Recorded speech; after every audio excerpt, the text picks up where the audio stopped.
Técnica y práctica del psicoanálisis. Ralph Grinson. Capítulo 3.6. La verdadera relación entre paciente y analista. Las reacciones de transferencia y la alianza de trabajo son clínicamente las dos variedades más importantes de relaciones de objeto que se presentan en la situación analítica. También ocurren dos tipos más arcaicos de interacción humana: antecedentes de la transferencia, así como transiciones a los fenómenos de transferencia. Estas reacciones primitivas pueden surgir en estados gravemente regresivos y requieren más manejo que terapia de insight. Por eso no las examinaremos aquí. Por otra parte, en el curso del análisis también se produce una relación verdadera. Antes de volver a los fenómenos de transferencia, es necesario discutir y aclarar el concepto de la relación real entre paciente y analista.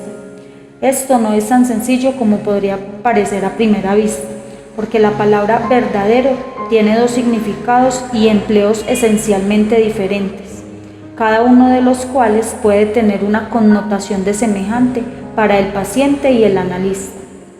Este tema lo han tratado muchos autores, pero sus sagaces apreciaciones clínicas padecen de la falta de una definición clara.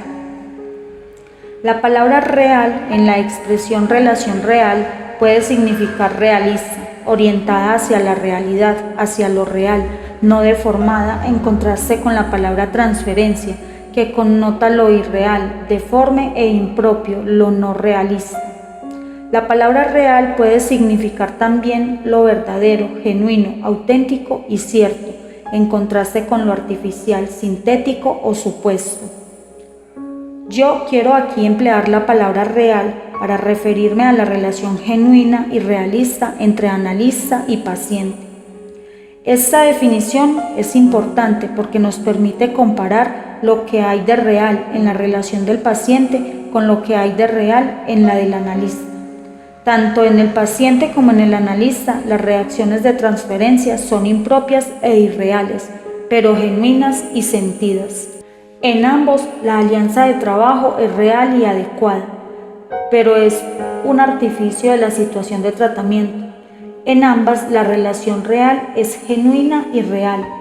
El paciente utiliza la alianza de trabajo para comprender el punto de vista del analista, pero sus respuestas de transferencia toman la precedencia si interviene.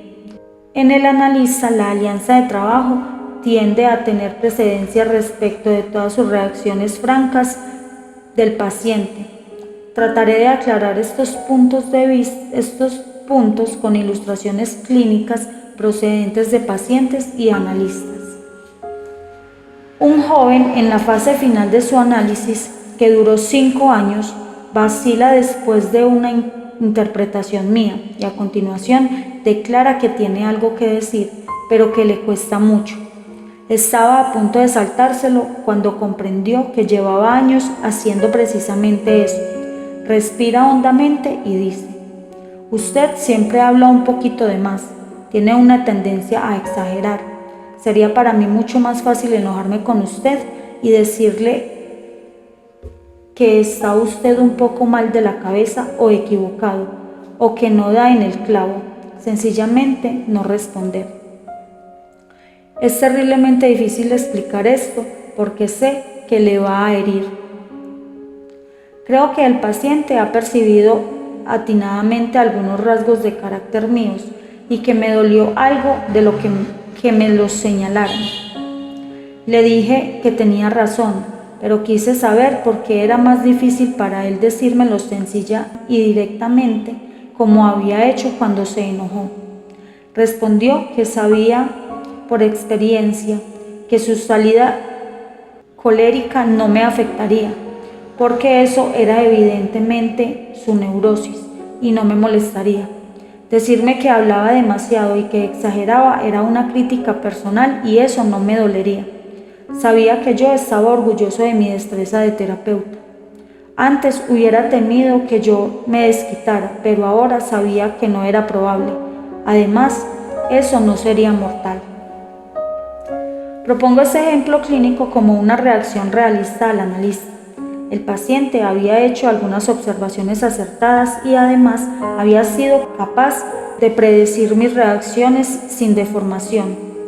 Anteriormente sus percepciones habían sido atinadas, pero sus fantasías acerca de mi reacción eran fantásticas, o sea, desfiguradas por la transferencia. Le había parecido que yo le aplicaría represalias y que podría matarlo. En el pasado había formado una buena alianza de trabajo en lo relativo a sus estallidos de cólera contra mí, pero la alianza no llegaba hasta el realismo crítico para conmigo. Eso solo se logró en la etapa final. Podemos ver así la importancia de distinguir entre el realismo en las percepciones y el de las reacciones. Una u otras o ambas pueden ser realistas o impropias. Como dije en la subsección anterior, la capacidad que tenga el paciente de formar una alianza de trabajo depende de su motivación realista de desear ayuda por la cooperación con el analista, que es experto en la materia. Además, el paciente tenía que haber tenido en cierto grado la facultad de formar relaciones de objetos realistas y desinstintualizadas en su vida anteriormente. La dedicación y la destreza del psicoanalista contribuyen objetivamente a la formación de la alianza de trabajo. La constante actitud de aceptación y tolerancia del psicoanalista, su constante búsqueda de insight, su rectitud, su intención terapéutica y su moderación son el núcleo en que se basa el paciente para establecer una relación de objeto realista. Estos rasgos merecedores de confianza del analista inducen al paciente a formar las diversas identificaciones que serán la esencia de la alianza de trabajo. Los rasgos objetales del analista suelen conducir a reacciones realistas, así como a la transferencia. En todo caso, obstaculizan la formación de una alianza de trabajo. La viñeta clínica arriba citada muestra cómo mi locuacidad y mis exageraciones hicieron al paciente apreciar con realismo que yo estaba narcisistamente orgulloso de mi talento interpretativo. Esto también ocasionó fenómenos de transferencia. Al cabo de años de análisis, estos rasgos míos ya no producían transferencia en el paciente, que los percibía con faltas y los aceptaba con realismo. Pudo formar una alianza de trabajo conmigo a pesar de mis flaquezas. En los adultos, todas las relaciones con la gente son una mezcla con distintas proporciones de transferencia y realidad. No hay reacción de transferencia, por fantástica que sea, sin un germen de verdad, y no hay relación realista sin algo de fantasía de transferencia. Todos los pacientes en tratamiento psicoanalítico tienen percepción y reacciones realistas y objetivas con su analista junto con sus reacciones de transferencia y su alianza de trabajo. Estos tres modos de relación con el analista están interrelacionados, influyen unos en otros, se funden unos con otros y pueden recubrirse unos a otros. A pesar del traslape, es válido clínica y prácticamente separar estas tres clases de reacciones.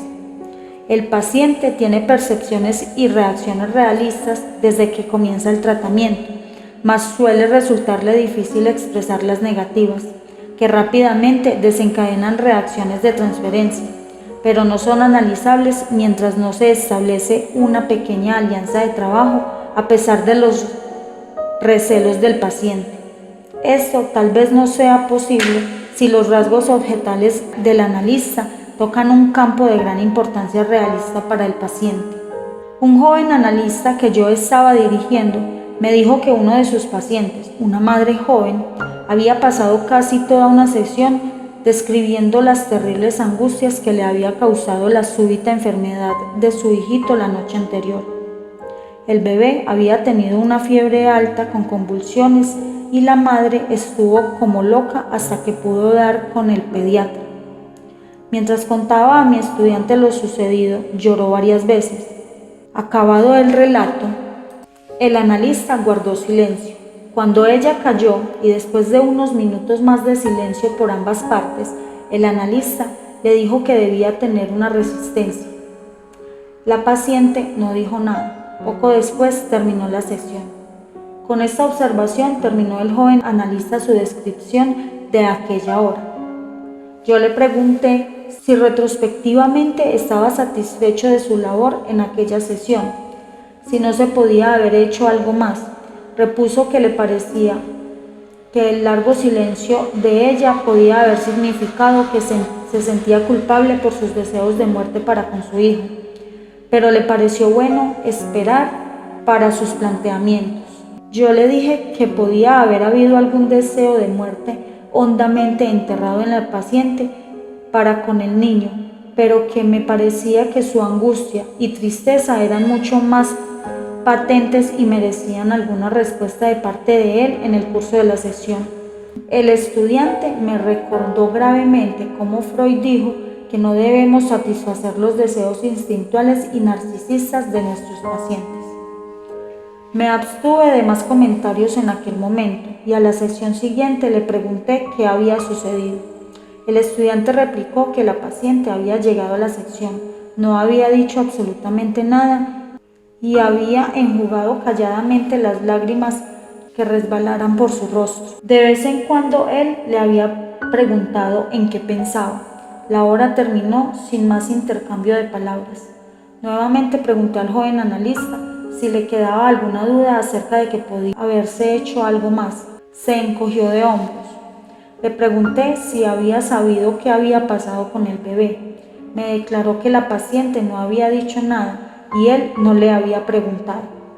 La última sesión que me contó era la última que tenía la paciente aquella semana y no debió volver a verla hasta después de una sección dirigida. Sacudí la cabeza incrédulo. Pregunté al estudiante si personalmente no sentía interés ni curiosidad por el bienestar del bebé. Añadí que quizás las lágrimas de la madre indicaban el estado del niño, empeorando, o quizá indicaban que el comportamiento del analista le parecía un desinterés emocional frío y hostil. El estudiante replicó que yo podría tener razón, pero que creía que yo era demasiado emotivo. Terminé la sesión diciendo al joven que me parecía que su falta de respuesta emocional impediría la formación de una alianza de trabajo, a menos que pudiera sentir cierta compasión por su paciente e indicárselo así. Dentro de ciertos límites no podría analizarla. Pronostiqué que aun cuando volviera la paciente, me temía que el tratamiento no serviría. Cuando un paciente se halla tan acongojado, no solamente es natural, sino imperativo manifestarle cierta compasión. A la semana siguiente, el joven analista me comunicó que la paciente había vuelto el lunes en la mañana y le había comunicado que se iba. Habiéndole preguntado él que por qué, ella le replicó que él estaba más enfermo que ella. Le había pagado y se había ido. Al cabo de un rato le pregunté qué había sido del niño. El joven se sonrojó y avergonzado me confesó que se le había olvidado preguntar por él. Ese olvido y ese sonrojo me brindaron la oportunidad de señalarle que tendría problemas en aquel campo, y a continuación insinué que tal vez le vendría bien un poco más de análisis. El joven convino en ello. Estos datos clínicos demuestran el hecho de que un objetable rasgo de carácter del analista pueden producir en el paciente reacciones realistas que se oponen al éxito del tratamiento psicoanalítico. Es mi opinión que el comportamiento de la joven fue realista y apropiado. Esto no quiere decir que el comportamiento del analista no suscitara también reacciones de transferencia, pero en esta situación eso es de importancia secundaria. Permítaseme decir que el comportamiento del analista fue un detrimento de la formación de una alianza de trabajo, porque la paciente pudo sentir que tal vez el comportamiento indicaba un apartamiento hostil o el temor a una implicación de contratransferencia. Yo sostengo que era posible que el analista manifestara alguna simpatía por el dolor de su paciente sin que ello se convirtiera en satisfacción de transferencia demasiado placentera. Por ejemplo, podría haber preguntado simplemente a la paciente cómo estaba el niño o qué decía el doctor. Solo después hubiera sido hacedero analizar las reacciones de la paciente. y eso en dosis compatible con la capacidad que tuviera ella de soportar más dolor. Muchos analistas han subrayado los peligros de las frustraciones y privaciones excesivas o superfluas. Otra ilustración de este problema puede verse en el modo que tiene el analista de manejar sus errores menores de técnica advertidos por el paciente. He conocido analistas que creen erróneo reconocer con un paciente que se ha cometido un error. Se esconden tras la capa impenetrable del silencio analítico. He conocido a otros que no solo reconocen sus equivocaciones, sino que abruman al paciente confesando los motivos inconscientes de su error.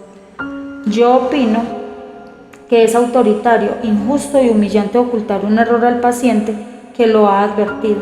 Tal comportamiento del analista provocará una justa desconfianza que se puede volver inanalizable y conducir a una sumisión intratable o a la interrupción del tratamiento. La difusión de las motivaciones inconscientes que el analista tuvo para su error es una caricatura de sinceridad. El analista aprovecha el predicamento del paciente para su propia satisfacción instintual o por su necesidad de punición. Cuán diferentes son estas reacciones del reconocimiento sincero y franco del error, seguido de la pregunta al paciente de cuáles fueron sus sentimientos y asociaciones ante el error y ante nuestro reconocimiento. La situación analítica es desigual en el sentido de que una parte es la enferma y otra el terapeuta y el experto, pero debe ser igual en el sentido de que tanto el paciente como el analista tienen derechos humanos que deben salvaguardar. Un paciente me pregunta por qué cometí un error. Primeramente, querría yo saber cuáles fueron sus fantasías y a continuación le diría que mis razones no tienen cabida en su análisis, sino en el mío. Del mismo modo respondería a todas las preguntas acerca de su vida íntima. Yo inquiero las asociaciones y después digo por qué le debo responder. Para que el analista trabaje eficaz y venturosamente en el campo del psicoanálisis, importa que sus actitudes analíticas y médicas se deduzcan en lo esencial de su relación real con el paciente. Como dejo dicho en las secciones 1.33 y 3.5, y estudiaré más adelante en el capítulo 4. No se puede operar analíticamente si no se pudiera oscilar entre la posición analítica relativamente desapegada y la médica implicada. El analista tiene que ser una persona que pueda endopatizar y sentir compasión sinceramente al mismo tiempo que se restringe. Es necesario a veces infligir dolor y dejar que el paciente aguante el sufrimiento, pero el tratamiento psicoanalítico no puede realizar en un ambiente de severidad imponente, desinterés glacial o jovialidad prolongada. El analista tiene que saber mezclar y oscilar entre las funciones bipolares del analizador de datos y curador de enfermos acongojados. Los verdaderos sentimientos del analista por su paciente debe subordinarse a su alianza de trabajo. Su misión es frenar aquellas reacciones que vayan en detrimento del proceso terapéutico. Esto quiere decir que se asuma conscientemente un papel que le sea ajeno. Significa que si tiene bien enfocado el cuadro del paciente, produce material analítico y neurótico doliente. El analista estará en condiciones de corresponder llegando al paciente en calidad de analizado o de terapeuta, o bien de una mezcla de uno y otro. Hay que descubrir y moderar las reacciones de contratransferencia. También hay que frenar las reacciones fuertes y realistas, pero su naturaleza puede indicar la posibilidad de haber elegido un paciente con el que no puede elaborar. Las reacciones artificiales deben ser necesarias tan solo con medidas temporales, mientras se puede movilizar las actitudes analíticas y médicas genuinas.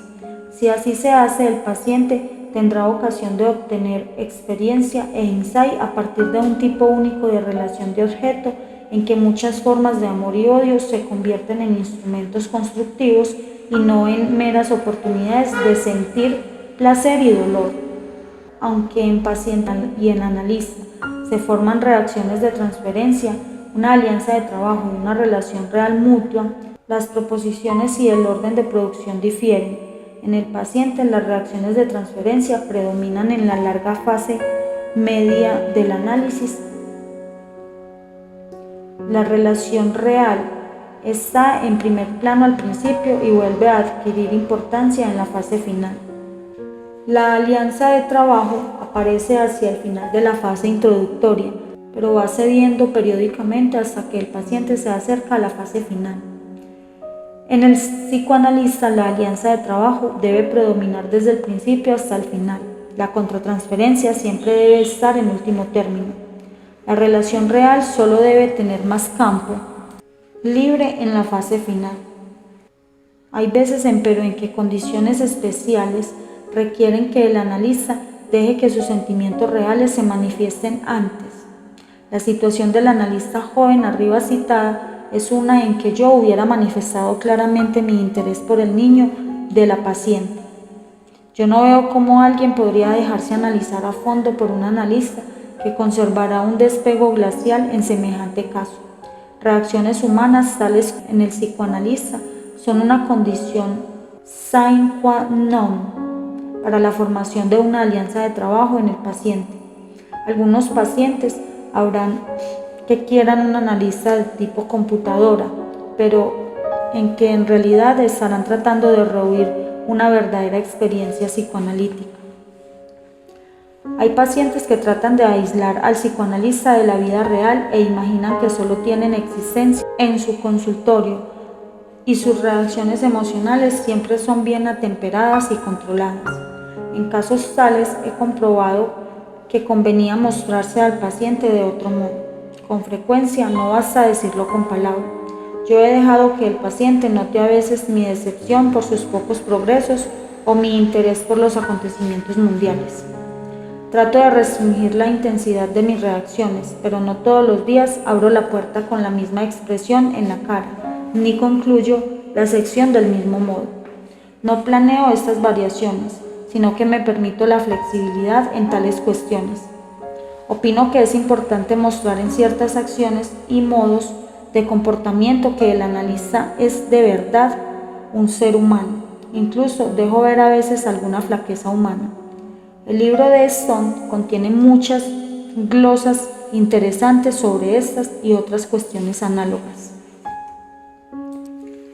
Queda otra situación en que se requiere bastante franqueza de parte del analista, y es la que se presenta cuando éste descubre que él y su paciente están en fundamental desacuerdo en algún asunto político que no puedo trabajar eficazmente con algunos pacientes de oposiciones políticas o sociales verdaderamente reaccionarias. En casos tales, me ha resultado bueno comunicar a este tipo de pacientes francamente mi modo de pensar y lo antes que sea posible en el tratamiento. Le indico que debe considerarse en libertad de buscar otro analista si mi opinión le parece demasiado inquietante. Si mis propios sentimientos en esa cuestión son muy intensos y sus demás cualidades no bastan para hacer agradable al paciente, lo declaro que no puedo trabajar con él e insisto que se busque otro analista. Reconozco además que esto es un defecto en mí, para no traumatizarlo. Queda mucho tiempo por decir sobre la relación entre el paciente y analista. En el capítulo 4 se tocarán problemas adicionales y por todo el libro se hallarán más ilustraciones. Capítulo 3.7 Clasificación clínica de las reacciones de transferencia. No hay ningún modo de clasificar los fenómenos de transferencia que sea justo con todas sus diferentes variedades. Aunque hagamos por despartir las muchas formas clínicas de transferencia, al final nos queda una clasificación poco sistemática de donde están omitidos muchos tipos clínicos importantes o bien abarcamos las variedades clínicamente importantes pero con mucho traslapo. El mal menor es sacrificar lo sistemático por completo. Trataré de descubrir las formas más importantes de reacciones de transferencia y clasificarlas o etiquetarlas de acuerdo con lo que parece ser el modo de enfoque clínico más útil.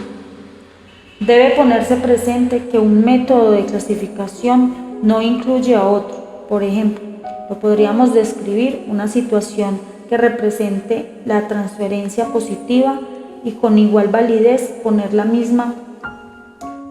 al mismo fenómeno el marchamo de transferencia materna, etc. Otro punto de estas reacciones de transferencia no se distinguirán basándose en sí. Son reacciones de transferencia transitorias y esporádicas o manifestaciones de la neurosis de transferencia. Ya hemos presentado esta diferenciación en la parte teórica y debe entenderse que todas las categorías de reacciones de transferencia se dan en ambas formas. Finalmente, debemos comprender que buen número de sentimientos de transferencia se producen simultáneamente, como ocurre con las reacciones de objeto en general. Teóricamente, podríamos describir diferentes estratos o jerarquías de emociones y defensas coexistentes en cualquier relación dada entre personas.